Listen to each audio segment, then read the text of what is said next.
Assalamualaikum warahmatullahi wabarakatuh. Kami dari kelompok Trilan for Everyone di sini akan membahas topik 3 yang kita bahas itu deadlocks with collective communication. Terdiri dari Ahmad Fauzi Ramadan dan saya sendiri Aldi Afriansyah, Paras Fadila dan Raden Nimi Prayoga. Di sini ada thread 1 yang menahan objek 1, begitu pula ada thread 2 yang menahan objek 2. Deadlock ini dalam MPI terjadi ketika satu atau dua lebih proses yang saling menunggu sumber daya yang sedang digunakan oleh proses lain, sehingga tidak ada yang bisa melanjutkan eksekusi ini.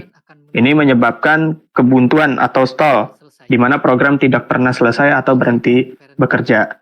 Thread 1 ini memegang objek 1, ingin mendapatkan objek kedua. Thread kedua juga memegang objek kedua, tetapi ingin mendapatkan objek yang pertama. Keduanya yang menunggu sehingga tidak ada yang bisa melanjutkan. Hal ini yang terjadi karena dua mencoba mengakses sumber daya yang sama dalam urutan yang saling mengunci. PPT ini akan dilanjutkan oleh rekan saya, Paras Fadilah. Oke, selanjutnya ada 4 kondisi deadlock atau Kaufman's conditional.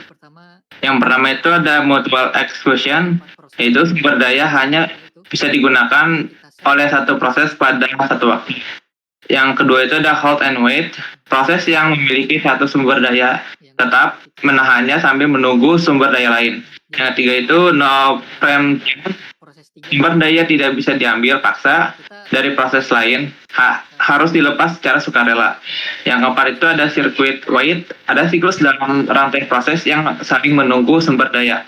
Selanjutnya akan dilanjutkan oleh rekan saya, Yoga. Proses 1 tadi itu grandparent. Kemudian cara menghindari deadlock itu adalah jika deadlock tidak ingin terjadi, ada berbagai cara menghindarinya. Yang pertama adalah memastikan semua proses memasuki collective communication secara sinkron. Yang kedua, menggunakan non-blocking communication, yaitu MPI_IREC dan MPI_ISEND. Dan yang ketiga itu adalah mengatur urutan komunikasi dengan benar. Selanjutnya untuk codingannya akan dijelaskan oleh Ahmad Fauzi. Di sini kita masuk ke cluster. User 11. Nah, jadi sebelumnya hanya alokasi ekspor. Oke. User 11. Oke, di sini kita ke hal ini tentunya directory stop. Tuh di sini udah ada codingannya.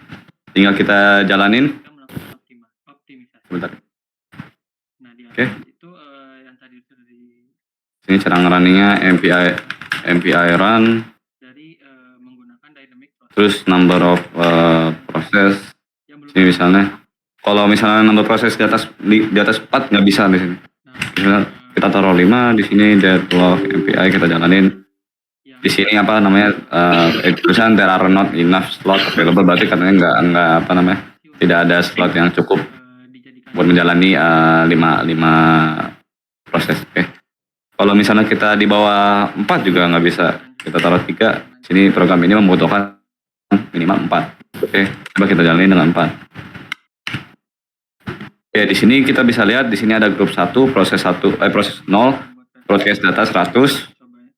Terus dia habis nge-broadcast dia menerima. Nah, di proses 1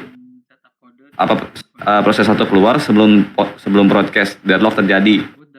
Jadi di sini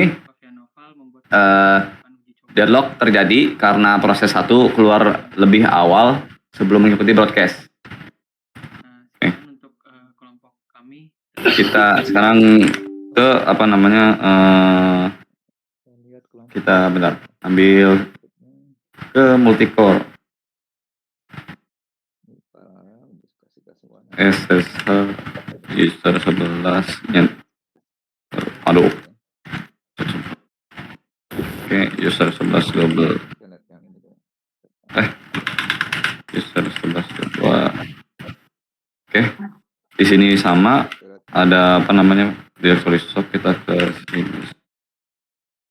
Di sini juga sama udah ada codingannya, kita jalanin aja. MPI kan bisa MPI RM, bisa MPI exec, kita pakai ini aja. Di sini sama yang kayak yang di 8 not. Di sini grup 1, proses 0 broadcast data status. Habis itu dia nerima, habis itu deadlock terjadi. Ini sama kayak yang sebelumnya. Kenapa dua-duanya sama? Karena apa?